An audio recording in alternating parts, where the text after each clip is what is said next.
In this video, we will finish our little robot. So only the head to finish the modeling, but we will use a specific technique for the head here. So what I will do first, I will just select my head, and just with Ctrl Y, I will invert the selection, and with H, I will hide all the other objects like this. Can just focus into my head like this. So first of all, let's add a modifier here. It will be a subdivision surface modifier, okay? And for the purpose of the technique that we will use, we will duplicate our head here. And the duplication, I will call it shrink wrap. Okay, and this shrink wrap here, we will just make a subdivision with 2 like that, to have something really smooth on the surface of this one. Okay, so for now let's hide the shrink wrap and focus a little on the head itself. Okay, so what I would like now is to have enough subdivision. When I look at it into edit mode and in wireframe mode, I can notice that I have almost enough subdivision, but not enough vertices. Okay, you can see that my vertices are not enough here. If I want to follow where the let's say the global shape of the eyes here, I will need more subdivision. So I will apply this, and now I have everything available there. Good. So what we would like to do is to remove the faces that are too much here, and to do this we will just deselect everything, and with B we will select what we want to remove. So let's say we will just here select all of this, and this one too. Okay, good. And these two, okay, and more until we have a selection that will be not too far from what we have in front of us. Okay, let's say maybe a little more here, like there's 4 here, and maybe there's 4 there too. It's not really mandatory for these ones, let's say. I don't want to move too much the vertices after, so maybe this one I will just unselect it with B and middle click like that. Let's take it for our modeling. So we will have this kind of selection, and here on the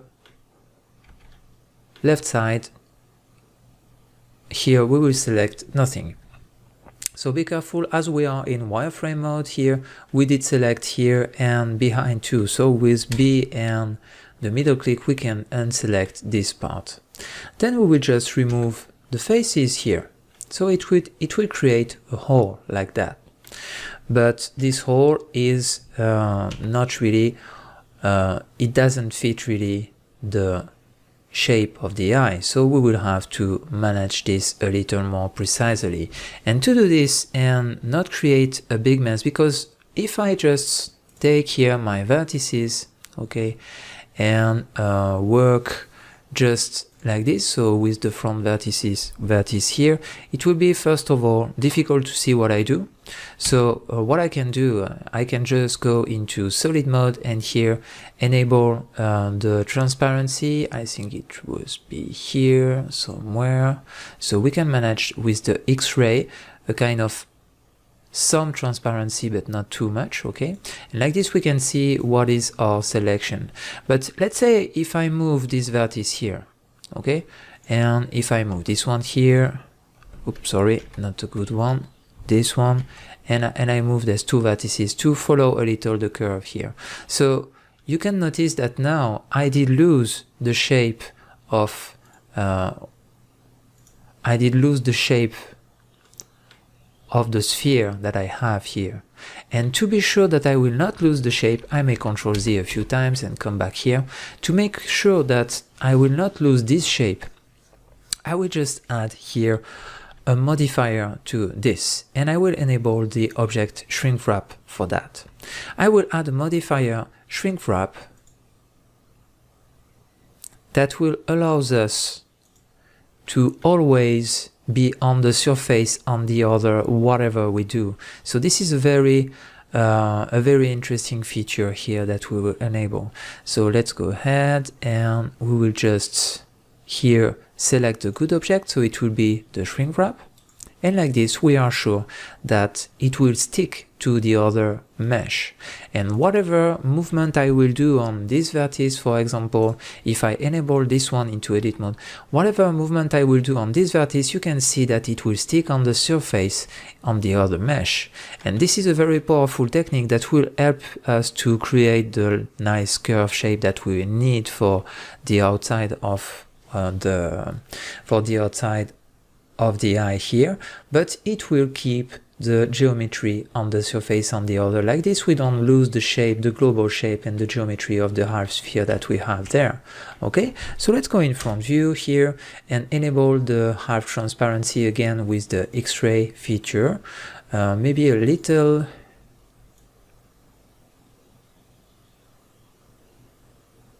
so okay here, yeah, something like that, it's good. Like this I can see just a little the eye behind. Okay, and just be careful when you select here that you have the right vertex. It has to be with the yellow yellow half line here. Okay, so if you don't have this line outside, it's that you select behind. To be sure that you don't select behind, just go into wireframe mode here and just select half of the head just like that, and with H we will not be disturbed by this anymore. Okay, so like this we are sure that we can select exactly what we want. So now let's go and follow the line of the eye just by moving here our vertex. So just with G I will just follow the line as much as possible and do something with a nice regular shape. Okay, so I just continue, and just be careful to have a kind of regularity for your loop as usual. Okay, so sometimes you will have a little more vertices, and this is normal, but more or less it should be okay. Okay, so we will add that one and move those ones too, and here we have 3. So yeah, that's why sometimes you see I didn't want to move some that much, but for our purpose it will be okay. So you can see that now we have a global shape that is not that bad. Maybe a few vertices still need to be adjusted. Okay, and for the global shape of the eye, now we have what we want. Good. Maybe this one.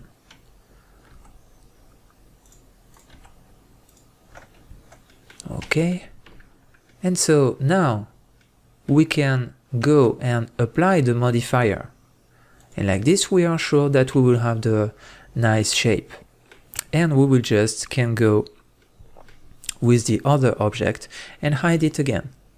Good, so now we have a nice hole ready to continue the modeling. So I will go there and I will just with Alt H put back the geometry behind. And now I will select everything, come back into the non-X-ray view like that. I will select everything, and with the search I will search the symmetrize again, and like this I will have this shape. I just have to remove here the little edge that did stay, and now I have already something good.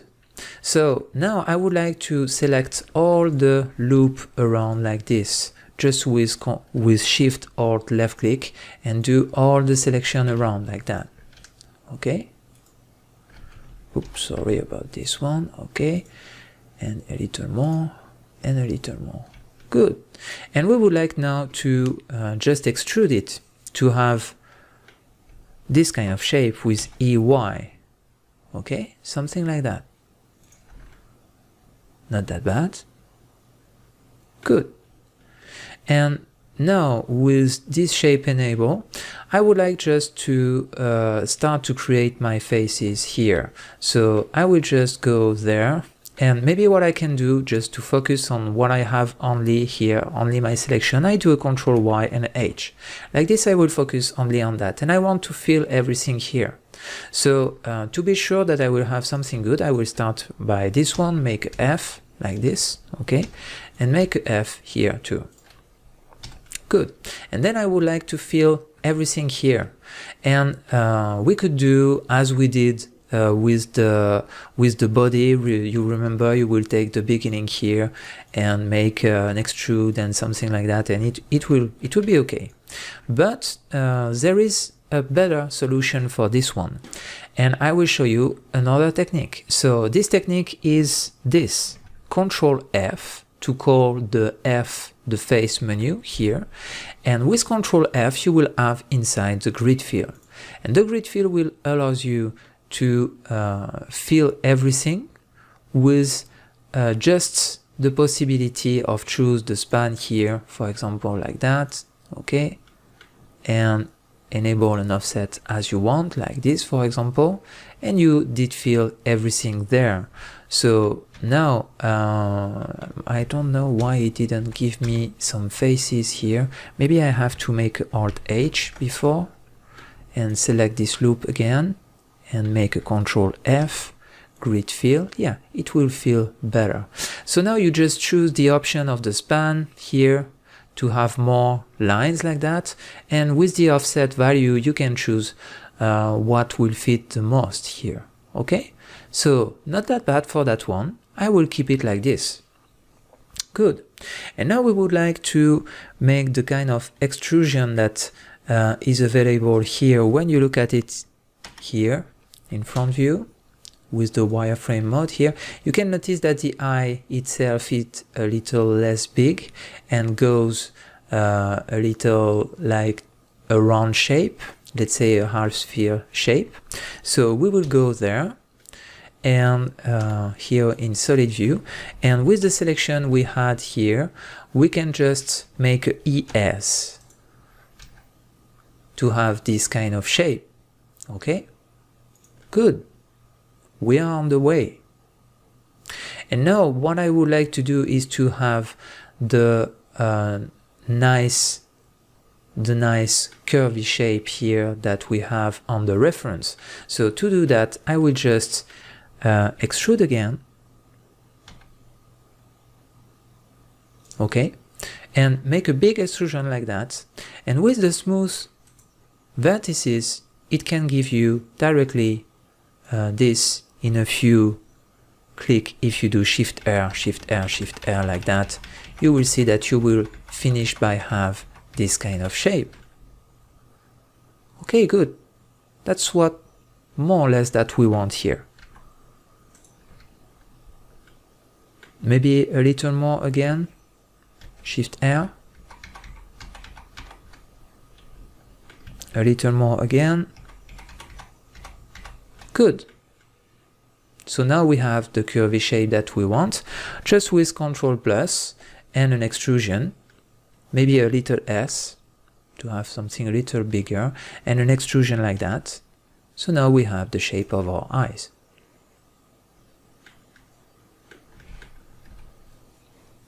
Maybe Control minus here and smooth it again. For me it's too curvy for now, so I will just right click and smooth vertices, and until I have the curve that I want. So not something crazy, yeah, something that follows almost here.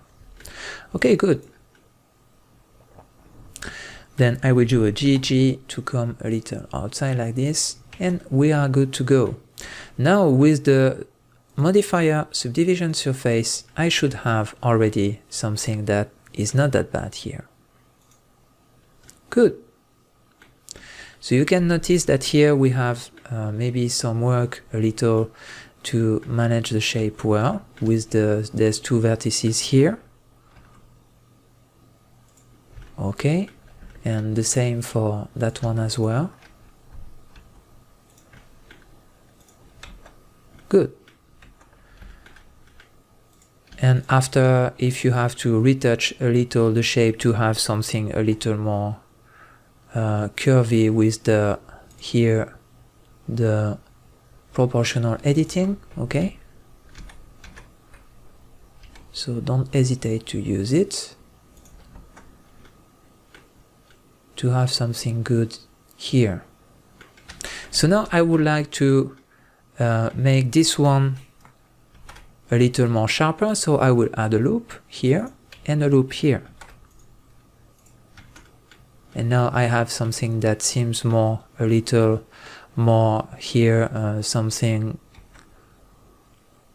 hard surface. I will select the eye again. For me it's too big for now. I will select this loop too and scale it up just without the proportional editing. I would like something a little bigger. Just something around there. Good. So now let's say I'm happy with that.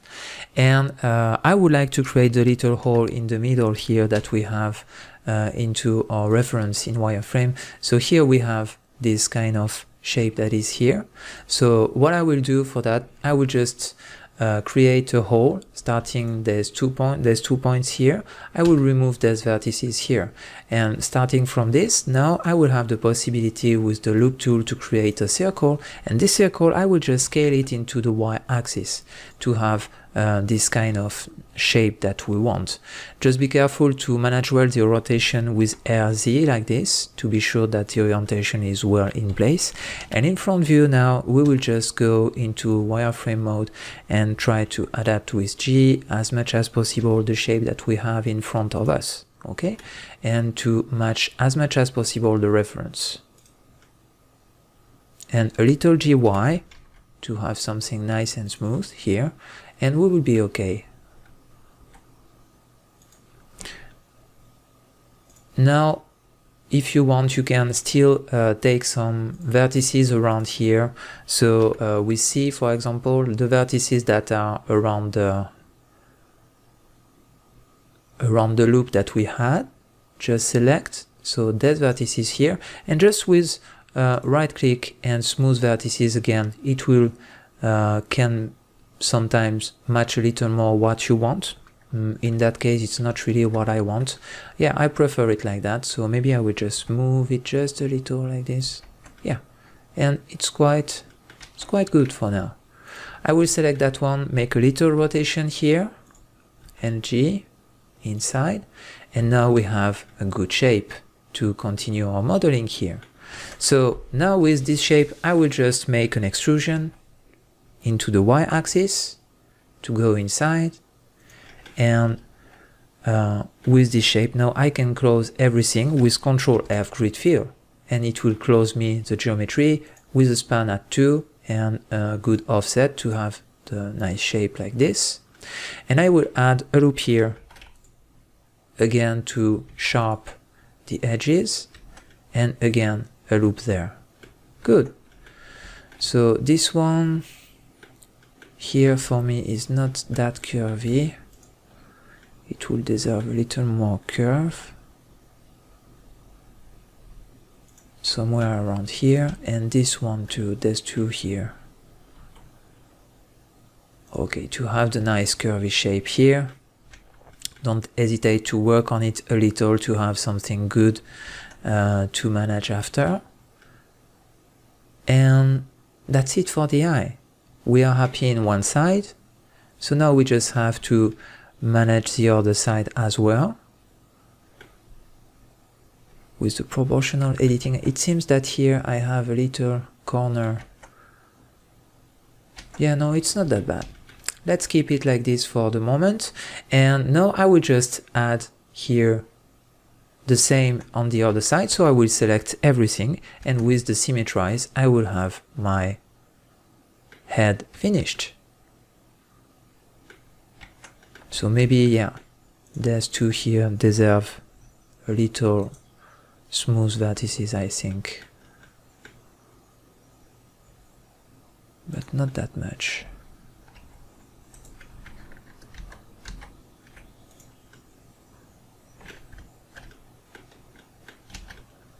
So I will just enable the subdivision surface. Like this I can see really what I do when I move my vertices here. So it can be sometimes useful to use this as well. And maybe I will just move a little. There's ones inside, just a little, just a few. Yeah, I have a better shape now. So search around if you have some little corners like this to move, to make the shape as smooth as possible and to not have too much strange deformations, to remind well that it's a hard surface here. Okay, so now we have the shape that we want, and we can just go ahead. We can remove the shrink wrap here object that it will not be useful at all now. So we remove this object now, and with Alt H we put back all the other objects, and we have everything here. So here we have our little robot that is ready. We can put everything into, yeah, it's already done. We did put already into here a full collection. It will be the robot collection, and now we can continue and go further. So we will see our robot after we will make some materials into it. We will light some environments about it, around it, sorry, and we will make a rig and animate it too, but it will be in the next chapters. For now, we will discover the modifiers into the next chapter.